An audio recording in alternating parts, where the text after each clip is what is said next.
नमस्कार दोस्तों, स्वागत है आपका एक बार फिर से हमारे YouTube चैनल करोड़ों सक्सेस में। दोस्तों, आशा करता हूं कि आप बहुत ही सुखी, संपन्न और समृद्ध होंगे और साथ ही में आप बहुत खुश भी होंगे। दोस्तों, बागेश्वर धाम सरकार बालाजी की कृपा से आपको इस तरह के उपाय मैं डेली बताता रहता हूं और इन उपायों को करके आपका बहुत सारा काम भी हुआ होगा। बहुत जो बिगड़ा हुआ काम है आपका, वो सारा हो गया होगा। और यदि नहीं हुआ है दोस्तों, तो मैं डेली उपाय डालता रहता हूँ। यदि आप इनमें से किसी भी उपाय को करके देखें, आपका काम किसी एक उपाय से नहीं होता है तो किसी दूसरे उपाय से जरूर होगा। दोस्तों हिम्मत नहीं हारनी चाहिए इंसान को। हिम्मत जो हार गया वो बालाजी का भक्त नहीं होता। दोस्तों, बालाजी भगवान हनुमान जी महाराज की कृपा उसी भक्त पर होती है जो कभी भी हिम्मत नहीं हारता है। इसलिए दोस्तों, हिम्मत कभी भी नहीं हारनी चाहिए और दुनिया में इंसान को हमेशा अपने काम से काम रखना चाहिए। साथ ही में उपाय जो हैं वो करते रहने चाहिए बजरंग बली का नाम लेकर के, ताकि जिंदगी में कभी भी रोड़े और अड़चने नहीं आए। दोस्तों, आप साथ में खुश भी रहिए, क्योंकि यदि आप पर बालाजी की कृपा है तो आप हमेशा खुश ही रहेंगे। दोस्तों, इस वीडियो को लाइक जरूर कर देना। यदि आप बागेश्वर धाम सरकार बालाजी की कृपा प्राप्त करना चाहते हैं, महादेव बाबा की कृपा प्राप्त करना चाहते हैं, भोले बाबा की कृपा प्राप्त करना चाहते हैं, तो इस चैनल को सब्सक्राइब जरूर कर देना। साथ ही में लाइक जरूर करना वीडियो को। दोस्तों, सब्सक्राइब करें न करें, लाइक जरूर करें वीडियो को। अब दोस्तों, मैं आपको बताता हूं कि किस तरह से आपको क्या उपाय करना है। दोस्तों, यह जो उपाय होने जा रहा है ये उन लोगों के लिए है जो कि अपने शत्रुओं से बहुत ज़्यादा परेशान हो चुके हैं। अपने शत्रुओं से बहुत ज़्यादा उनको हानि हो चुकी है और परेशानी इतनी बढ़ गई है कि अब वो ज़िंदगी में कुछ भी नहीं कर पा रहे हैं। इतने ज़्यादा परेशान वो शत्रुओं से हो गए हैं। अब दोस्तों, शत्रु जो है आपका पीछा नहीं छोड़ रहे। आप सारे उपाय कर करके थक गए हैं। आप जहाँ भी जा रहे हैं लेकिन शत्रु आपका पीछा नहीं छोड़ रहा है। तो एक समय ऐसा आता है कि इंसान परेशान हो जाता है और उस परेशानी में वो अपने जीवन को डाल देता है। तो आपका जो मान सम्मान है या फिर आपको कोई भी पैसे की तंगी यदि शत्रु दे रहा है, तो उसमें दोस्तों आप ही का नुकसान है, उस शत्रु का कोई भी नुकसान नहीं है। क्योंकि समय बीतता जा रहा है और समय जैसे जैसे बीतता जाएगा वो शत्रु अपना काम करता जाएगा। इससे आपके जीवन में ही हानि होगी और आप किसी भी तरह से उस शत्रु से पार नहीं पा सकते। तो दोस्तों, क्योंकि आजकल क्या हो रहा है, कलयुग चल रहा है और दोस्त भी शत्रु बन रहे हैं।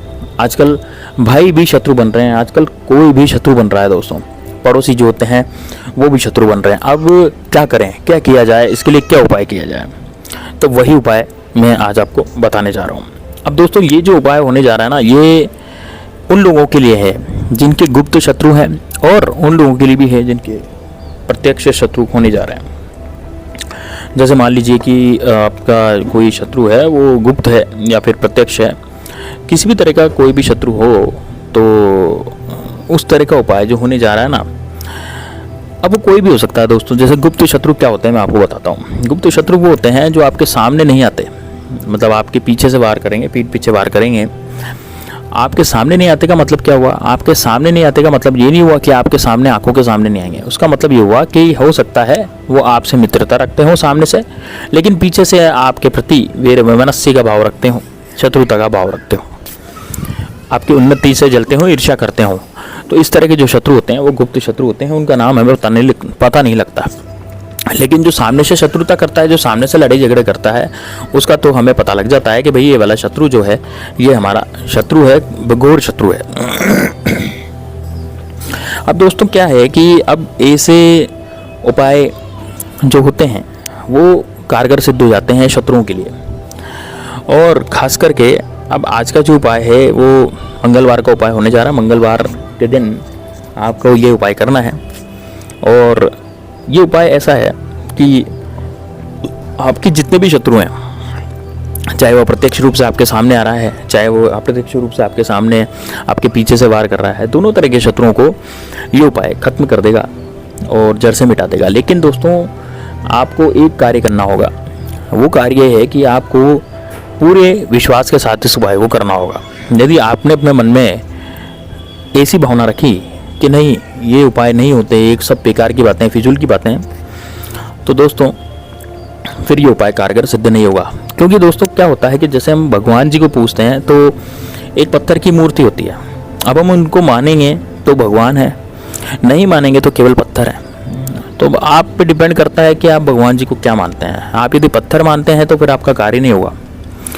आशीर्वाद थोड़ी देता पत्थर, पत्थर कभी भी आशीर्वाद नहीं देता, केवल भगवान दे सकते हैं। और यदि हम उनको भगवान के रूप में पूछते हैं तभी वो आशीर्वाद दे सकते हैं। ये इतने बड़े बड़े मंदिर जो बने हुए हैं, इनकी धावना हो चुकी है मंदिरों की, और इतना लोगों का यहाँ पर भीड़ और जमावड़ा रहता है। क्यों रहता है? क्योंकि उनके कार्य हो जाते हैं। इसी तरह से इन उपायों में भी यदि आप पूरी सच्ची श्रद्धा और भक्ति के साथ उपाय करेंगे ना, तो ही आपका कार्य होगा, तो भी आपका उपाय जो है वो सफल हो जाएगा। इसलिए कमेंट में कुछ लोग लिखते रहते हैं साहब हमारा काम नहीं हुआ।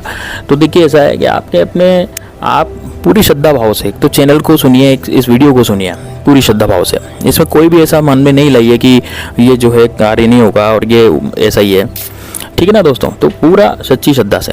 दूसरा, कमेंट बॉक्स में हर हर महादेव और जय श्री राम जरूर लिखें। बागेश्वर धाम सरकार की कृपा, बालाजी की कृपा आप पर हमेशा बनी रहेगी, हनुमान जी की कृपा आप पर हमेशा बनी रहेगी।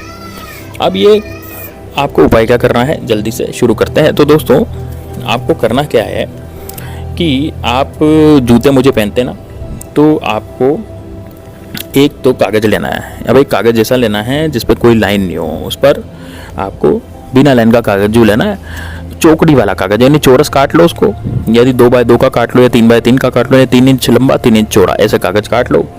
कागज़ काटने के बाद आपको काले पेन से शत्रु का नाम लिखना है। अब वह नाम आपको लेना है ना, शत्रु का नाम आप लिखें। जैसे मान लीजिए एक शत्रु तो एक नाम लिख दीजिए, 2 शत्रु है तो 2, 3 है तो 3, लेकिन 3 से ज़्यादा नाम आपको नहीं लिखना है। अब यदि 3 से ज़्यादा शत्रु हैं तो फिर आप कागज़ पर केवल शत्रु लिख दीजिए। या फिर मान लीजिए आपका कोई गुप्त शत्रु है, प्रत्यक्ष शत्रु नहीं, आपको नाम नहीं पता, बहुत से लोगों को नाम नहीं पता रहता, तो फिर आप केवल वहाँ पे शत्रु लिख दीजिए, ठीक है। अब शत्रु लिखने के बाद आपको क्या करेंगे, आपको फोल्ड करेंगे उस कागज़ को, रुमाल की तरह, जैसे हम रुमाल को फोल्ड करते हैं उसी तरह के कागज़ को फोल्ड करेंगे। और फोल्ड करने के बाद आप क्या करें, उस कागज़ को, जो मोजे होते हैं, जैसे जूते और मोजे पहनते हैं ना, तो मोजे के अंदर जैसे मोजा पहनते हैं, मोजे के बाद बूट पहनते हैं, जूता पहनते हैं, तो अपने दाएं पाँव में ये काम करना है। दाएं पाँव का मोजा लें, सीधे पाँव का मोजा लें, मोजे में ये जो आपने मोड़ करके कागज़ जो है उसमें रख दें मोजे के अंदर, और मोजा आप पहन लें। अब मोजा इस तरह से पहने कि वो जो कागज़ है आपके पैर के पगतली के नीचे रहे, जो पैर ज़मीन के नीचे टच होता है ना, वहाँ पर उसके नीचे वो कागज़ रहे। और उसके बाद आप जूते पहन लें। अब जूते पहन करके आप घर से बाहर चले जाएं, ठीक है। अब जूते पहनने के बाद आपको 3 बार ज़मीन पर पाँव मारना है, और उस समय आपके दिमाग में शत्रु, गुप्त शत्रु और शत्रुओं का नाम होना चाहिए, शत्रु का चेहरा होना चाहिए, और आपके अंदर भाव होना चाहिए कि हम अपने शत्रुओं को, कोई गुप्त शत्रु भी है तो हम शत्रुओं को लातों से मार रहे हैं, उनको खत्म कर रहे हैं और उनके मान सम्मान की हानि कर रहे हैं, उसके पैसे का सर्वनाश कर रहे हैं। ऐसा आपको मन में सोचना है। अब आपको क्या करना है, अब चेहरा जो है उस शत्रु का आपके सामने रहेगा। अगर शत्रु का नाम नहीं जानते तो आपको केवल शत्रु लिखना है। अब जैसे आप चले जाएं, बाहर चले जाएं, आप घूम लें पूरा आराम से, है ना। घूमने के बाद जब आप वापस आएंगे, घर पे वापस आएंगे, पूरे दिन आपको पहने रखना है, मतलब पूरे दिन आप कहीं भी घूमे फिरे आराम से, जूते मुझे आपको पहन के रखने हैं वो, ठीक है।